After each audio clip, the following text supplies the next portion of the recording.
Hi there, Mike here from Wilton Auto and Tire Center. Here to talk to you today about why my car makes a rattling noise. One of the reasons it can happen is in your suspension system. So we have a car here that actually a ball joint separated, okay? So we're gonna zoom in here and show you what happened. So here's the ball joint that's separated from the ball joint itself. It's a ball and socket.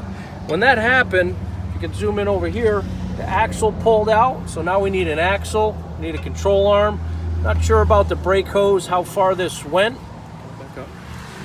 But simply, when you hear a noise, bring it to your auto repair shop, your favorite service professional, here to Wilton Auto and Tire Center, to prevent costly repairs and also to be safe.